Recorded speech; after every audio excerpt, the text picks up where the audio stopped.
അങ്ങനെ അവിടുന്ന് തന്നെ സംസാരിക്കാൻ വേണ്ടി തീരുമാനിച്ച് സംസാരം ആരംഭിച്ച ഘട്ടത്തിലാണ് മൈക്ക് SI വന്ന് തട്ടി വാങ്ങിക്കുകയും ഒരു പ്രത്യേക ഷോ എന്ന രീതിയിൽ നടുവിനൊക്കെ കൈ കൊടുത്ത് ആ സമരത്തിൻ്റെ മുന്നിൽ ഒരു വെല്ലുവിളി സ്വഭാവത്തോടെ നിൽക്കുന്ന സാഹചര്യം ഉണ്ടായി.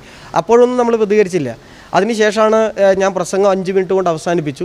പ്രസംഗം അവസാനിപ്പിച്ച് നിൽക്കുമ്പോഴാണ് ഒരു പുസ്തകം എടുത്തൊരു വനിതാ പോലീസ് കോൺസ്റ്റബിൾ വന്നിട്ട് നിങ്ങളെ പേരെന്താണ് എന്ന് ഇത്രയും ആളുകളുടെ മുന്നിൽ നിന്നാണ്. എനിക്ക് എൻ്റെ പേര് അവർക്കറിയാത്തതിലൊന്നുമില്ല, പ്രയാസമല്ല. ഒരു സമരം നടക്കുന്നതിനിടയിൽ ആ സമരത്തിൻ്റെ ഉദ്ഘാടകനായി ഞാൻ നിൽക്കുന്നു. ഉദ്ഘാടന പ്രസംഗം നടക്കുന്നു. അവിടെയുള്ള അവർ പിടിച്ച ബാനറിൽ ഉൾപ്പെടെ എൻ്റെ ഫോട്ടോയും പേരും ഒക്കെ നിൽക്കുന്നു. അപ്പോൾ എന്നിട്ടും അതിൻ്റെ മുന്നിൽ വന്ന് SI സാർ പറഞ്ഞത് പ്രകാരമാണെന്ന് പറഞ്ഞിട്ട് പേര് ചോദിക്കുന്നു, കേസെടുക്കാനാണെന്ന് പറയുന്നത്. അപ്പോഴാണ് ഞാൻ ആ വനിതാ പോലീസിനോട് ചോദിക്കുന്നത്, ഇങ്ങനെയാണോ നിങ്ങൾ കേസെടുക്കുന്ന രീതി? പെൻഷൻ കുടിശ്ശിക, ക്ഷാമബത്ത തുടങ്ങിയ വിഷയങ്ങൾ ഉന്നയിച്ചുകൊണ്ട് കേരള ഗവൺമെൻറ് നഴ്സസ് അസോസിയേഷൻ ഇന്ന് കണ്ണൂർ കളക്ടറേറ്റിലേക്ക് നടത്തിയ മാർച്ചിനിടയിലാണ് നാടകീയമായ സംഭവങ്ങൾ ഉണ്ടാവുന്നത്. നേരത്തെ തന്നെ ഈ ഇത്തരത്തിലൊരു പ്രകടനവും ധർണയും നടത്തുന്ന വിവരം പോലീസിനെ സംഘാടകർ മുൻകൂട്ടി അറിയിച്ചിരുന്നു. പക്ഷേ കളക്ടറേറ്റിൻ്റെ 2ാം ഗേറ്റിലേക്ക് പ്രവർത്തകർ പ്രകടനമായി എത്തുമ്പോൾ അവിടെ സുരക്ഷയ്ക്കായി ഒരൊറ്റ പോലീസുകാരെ പോലും വിന്യസിച്ചിട്ടുണ്ടായിരുന്നില്ല. ഇതേ തുടർന്ന് പ്രവർത്തകർ പ്രകടനമായി തന്നെ കളക്ടറേറ്റിനുള്ളിലേക്ക് കടന്നു. ഈ സമയത്താണ് ഉദ്ഘാടകനായ കല്യാശ്ശേരി MLA M. വിജിൻ സ്ഥലത്ത് എത്തുന്നത്.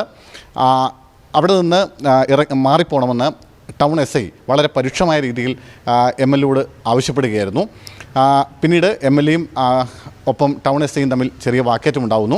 വാക്കേറ്റത്തിനൊടുവിൽ അവിടെ വെച്ച് തന്നെ ഈ പരിപാടി ഉദ്ഘാടനം ചെയ്യും എന്നൊരു നിലപാട് MLA സ്വീകരിച്ചു. അതിനുശേഷം പ്രസംഗിക്കാനായി MLA മൈക്ക് കയ്യിലെടുത്തപ്പോൾ ടൗൺ SI MLAയുടെ കയ്യിൽ നിന്ന് ബലമായി മൈക്ക് തട്ടിയെടുക്കുകയായിരുന്നു.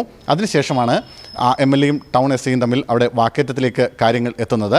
എന്തായാലും വലിയ തോതിൽ അപമാനിക്കപ്പെട്ടു എന്ന ഒരു പരാതിയാണ് കല്യാശ്ശേരി MLA വിജിൻ ഇതുമായി ബന്ധപ്പെട്ടുകൊണ്ട് ഉന്നയിക്കുന്നത്. എന്തായാലും ഇക്കാര്യങ്ങൾ വിശദീകരിക്കുന്നതിനായി M. വിജിൻ മീഡിയ വണ്ണിനൊപ്പം ചേരുന്നുണ്ട്. വിജിൻ, എന്താണ് സംഭവിച്ചത്? ഞാൻ സ്വാഭാവികമായിട്ട് നേരത്തെ തന്നെ തീരുമാനിച്ച പ്രകാരം KGNAയുടെ ഒരു സമരം, കളക്ടറേറ്റ് മാർച്ച്, വിവിധ മുദ്രാവാക്യങ്ങൾ, കേന്ദ്രം കേരളത്തോട് കാണിക്കുന്ന അവഗണന, അതോടൊപ്പം തന്നെ നഴ്സിംഗ് മേഖല അവരുടെ ഒരുപാട് ആവശ്യങ്ങൾ, സർക്കാരിനോടുള്ള ആവശ്യങ്ങൾ കൂടി വെച്ചുകൊണ്ടുള്ള മുദ്രാവാക്യത്തിലായിരുന്നു സമരം. ആ സമരവുമായി ബന്ധപ്പെട്ട് നേരത്തെ തന്നെ തീരുമാനിച്ചതാണ്, നേരത്തെ അനൗൺസ് ചെയ്തതാണ്. ഇന്നത്തെ മാധ്യമങ്ങളിലെല്ലാം വളരെ കൃത്യമായി ആ സമരവുമായി ബന്ധപ്പെട്ട വാർത്തകൾ ഉൾപ്പെടെ വന്നതാണ്. 11 മണിക്കായിരുന്നു സമരം തീരുമാനിച്ചത്. സ്വാഭാവികമായിട്ടും നഴ്സുമാരുടെ സമരമായതുകൊണ്ട് അവർ കൃത്യസമയത്ത് തന്നെ സമരം ആരംഭിച്ചു. ഞാൻ 11:20 അവിടെ എത്തുന്നത്. സ്വാഭാവികമായിട്ടും ഞാൻ എത്തുമ്പോൾ അവർ കളക്ടറേറ്റിൻ്റെ ഗേറ്റിനകത്തായിരുന്നു. അപ്പോൾ ഞാൻ ഇറങ്ങുമ്പോൾ തന്നെ അവിടെയുള്ള മാധ്യമ സുഹൃത്തുക്കളോടൊക്കെ പറയുന്നുണ്ട്, നമുക്ക് പുറത്തേക്ക് പോകണ്ടേ, ഇതിനകത്തേക്ക് ഇവർ കയറിപ്പോയി, അറിയാത്തതുകൊണ്ടായിരിക്കും എന്ന് പറയുന്നതിനിടയിലാണ് SI വളരെ മോശമായി നിങ്ങൾക്കെതിരായി കേസെടുക്കും എന്നൊക്കെ പറഞ്ഞ് വളരെ മോശമായിട്ടുള്ളൊരു പെരുമാറ്റത്തിലേക്ക് വന്നു. അങ്ങനെ ഒരു സംസാരം വന്നപ്പോഴാണ് ഞാൻ അങ്ങനെ നിങ്ങൾ പെരുമാറേണ്ട കാര്യമില്ലല്ലോ, അങ്ങനെ നിങ്ങൾ പെരുമാറിയിട്ട് ഇങ്ങനെയാണെങ്കിൽ നമ്മൾ ഇവിടുന്ന് തന്നെ ഞാൻ ഇവിടുന്ന് തന്നെ സംസാരിക്കും. അങ്ങനെ അവിടുന്ന് തന്നെ സംസാരിക്കാൻ വേണ്ടി തീരുമാനിച്ച് സംസാരം ആരംഭിച്ച ഘട്ടത്തിലാണ് മൈക്ക് SI വന്ന് തട്ടി വാങ്ങിക്കുകയും ഒരു പ്രത്യേക ഷോ എന്ന രീതിയിൽ നടുവിനൊക്കെ കൈ കൊടുത്ത് ആ സമരത്തിൻ്റെ മുന്നിൽ ഒരു വെല്ലുവിളി സ്വഭാവത്തോടെ നിൽക്കുന്ന സാഹചര്യം ഉണ്ടായി. അപ്പോഴൊന്നും നമ്മൾ പ്രതികരിച്ചില്ല. അതിനുശേഷമാണ് ഞാൻ പ്രസംഗം 5 മിനിറ്റ് കൊണ്ട് അവസാനിപ്പിച്ചു. പ്രസംഗം അവസാനിപ്പിച്ച് നിൽക്കുമ്പോഴാണ് ഒരു പുസ്തകം എടുത്തൊരു വനിതാ പോലീസ് കോൺസ്റ്റബിൾ വന്നിട്ട് നിങ്ങളെ പേരെന്താണ് എന്ന് ഇത്രയും ആളുകളുടെ മുന്നിൽ നിന്നാണ്. എനിക്ക് എൻ്റെ പേര് അവർക്കറിയാത്തതിലൊന്നുമില്ല, പ്രയാസമല്ല. ഒരു സമരം നടക്കുന്നതിനിടയിൽ ആ സമരത്തിൻ്റെ ഉദ്ഘാടകനായി ഞാൻ നിൽക്കുന്നു. ഉദ്ഘാടന പ്രസംഗം നടക്കുന്നു. അവിടെയുള്ള അവർ പിടിച്ച ബാനറിൽ ഉൾപ്പെടെ എൻ്റെ ഫോട്ടോയും പേരും ഒക്കെ നിൽക്കുന്നു. അപ്പോൾ എന്നിട്ടും അതിൻ്റെ മുന്നിൽ വന്ന് SI സാർ പറഞ്ഞത് പ്രകാരമാണെന്ന് പറഞ്ഞിട്ട് പേര് ചോദിക്കുന്നു, കേസെടുക്കാനാണെന്ന് പറയുന്നത്. അപ്പോഴാണ് ഞാൻ ആ വനിതാ പോലീസിനോട് ചോദിക്കുന്നത്, ഇങ്ങനെയാണോ നിങ്ങൾ കേസെടുക്കുന്ന രീതി? നിങ്ങൾ പത്രം വായിക്കും, നാളെ പത്രം വായിച്ചാൽ എൻ്റെ പേര് കിട്ടും, നിങ്ങൾ അതിൽ നിന്നെടുത്ത് നിങ്ങളെ കേസെന്ന രീതിയിലേക്ക് തീരുമാനമെടുക്കുക, നിങ്ങളിങ്ങനെയല്ല പോലീസ് പെരുമാറേണ്ടത്.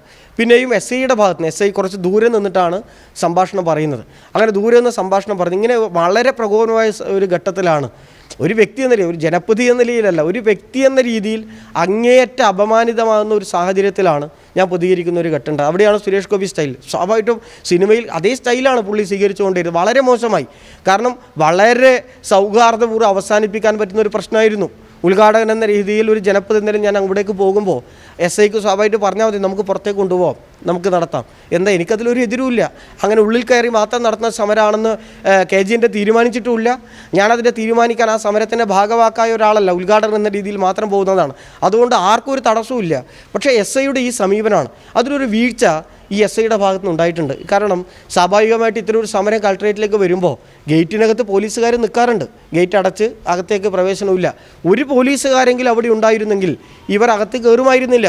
ഒരു തരത്തിൽ സമരം അകത്ത് കയറി ചെയ്യുമെന്നൊരു ധിക്കാരമൊന്നും KGNയെ സംബന്ധിച്ചിടത്തോളം ഉണ്ടായിരുന്നില്ല. മാത്രമല്ല നഴ്സുമാരുടെ സമരമാണ്, വളരെ സമാധാനപരമായ ഒരു അന്തരീക്ഷമാണ്. അവിടെ അങ്ങനെ ഒരു പ്രകോപനം ഉണ്ടാക്കേണ്ട ഒരു സാഹചര്യവും നിലവിലുണ്ടായിരുന്നുമില്ല. ഒന്നും ഉണ്ടായിരുന്നില്ല, ഒരു പ്രകോപനത്തിന് സാഹചര്യം ഉണ്ടായിരുന്നില്ല. പക്ഷേ അവിടെയാണ് ഇദ്ദേഹം വളരെ മോശം. എനിക്ക് തോന്നുന്നത് അദ്ദേഹത്തിൻ്റെ തന്നെ ഭാഗത്തുണ്ടോ ഒരു വീഴ്ച, ആ വീഴ്ചയെ മറികടക്കാൻ അദ്ദേഹം നടത്തിയ ഒരു ശ്രമമായിരിക്കാം. പക്ഷേ ഇത് അങ്ങേയറ്റ അപമാനിക്കുന്ന നിലയിലേക്ക് മാറിയപ്പോഴാണ് ഞാൻ പ്രതികരിക്കുന്ന ഒരു സാഹചര്യം ഉണ്ടായത്. ഞാൻ ഒരു ഉദ്യോഗസ്ഥനോട്, ഞാൻ എൻ്റെ ഒരു 2.5 വർഷത്തിനിടയിൽ പരസ്യമായിട്ട് ഇങ്ങനെ ഉദ്യോഗസ്ഥരോട് സംസാരിക്കാൻ ഞാൻ ആഗ്രഹിക്കാത്ത ഒരാളാണ്. അങ്ങനെ ഒരു പരാതിയും വരാറില്ല. പക്ഷേ തെറ്റ് സംഭവിച്ചാൽ തെറ്റിനെ ഞാൻ ശക്തമായി ചൂണ്ടിക്കാണിക്കാറുണ്ട്. പക്ഷേ ഇവിടെ അങ്ങേയറ്റ അപമാനിതരാകുന്ന ഒരു ഘട്ടത്തിൽ ഏതൊരു മനുഷ്യനും സംഭവിക്കുന്ന ഒരു പൊട്ടിത്തെറി മാത്രമേ എൻ്റെ ഭാഗത്തുനിന്ന് ഉണ്ടായുള്ളൂ. പക്ഷേ അതാണ് അവിടെ ഉണ്ടായത്. ആ SIയുടെ ഭാഗത്തുനിന്ന് വലിയ പോരായ്മയുണ്ട്. കേരളത്തിൽ ആഭ്യന്തര വകുപ്പ് വളരെ മികച്ച രീതിയിലാണ് പ്രവർത്തനം നടത്തുന്നത്. പോലീസ് സംവിധാനം ഇന്ത്യയിലെ തന്നെ ഏറ്റവും മികച്ച സംവിധാനമാണ്. പക്ഷേ ഇത്തരത്തിൽ ചില ആളുകളാണ് അതിന് തന്നെ പേരുദോഷം ഉണ്ടാക്കുന്ന സമീപനം ഉണ്ടാകുന്നത്.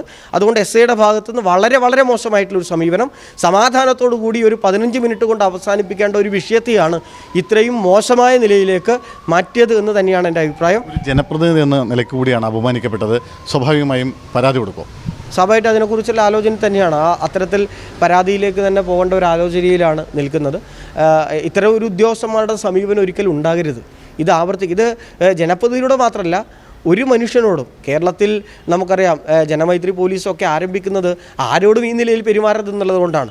ഒരു ഉദ്യോഗസ്ഥനും ഇപ്പോൾ സ്വാഭാവികമായിട്ടും വാർത്ത കാണുന്ന ആളുകളിലേക്ക് വരിക, MLA എന്നൊരു ഒരിക്കലും ഞാൻ അങ്ങനൊരു സമീപനമേ ഞാൻ അവിടെ സ്വീകരിച്ചിട്ടില്ല, ഞാൻ അങ്ങനെ സ്വീകരിക്കാറുമില്ല. പക്ഷേ വളരെ മോശമായിട്ട് അങ്ങേയറ്റം അപമാനിക്കുന്ന നിലയിലാണ്. തീർച്ചയായും അതിൻ്റെ പരാതി ഉൾപ്പെടെയുള്ള മറ്റു കാര്യങ്ങളെ സംബന്ധിച്ച് ആലോചിക്കുക. Okay, thank you. ഒരു ജനപ്രതിനിധി എന്ന നിലയ്ക്ക് അതിനൊക്കെ അപ്പുറത്തേക്ക് ഒരു മനുഷ്യൻ എന്ന നിലയിൽ പോലും ഒരു പരിഗണന SIയുടെ ഭാഗത്തു നിന്ന് ഉണ്ടായില്ല എന്ന ഗുരുതരമായ ആരോപണമാണ് വിജിൻ ഉന്നയിക്കുന്നത്. സ്വാഭാവികമായും ആ വിഷയം ഉന്നത പോലീസ് ഉദ്യോഗസ്ഥരുടെ മുമ്പിൽ ശ്രദ്ധയിൽപ്പെടുത്തും, പരാതിയായി തന്നെ നൽകും. അക്കാര്യത്തിൽ നടപടി ഉണ്ടാവണം അല്ലെങ്കിൽ ഉണ്ടാവും എന്നൊരു പ്രതീക്ഷ കൂടിയാണ് വിജിൻ പങ്കുവെക്കുന്നത്.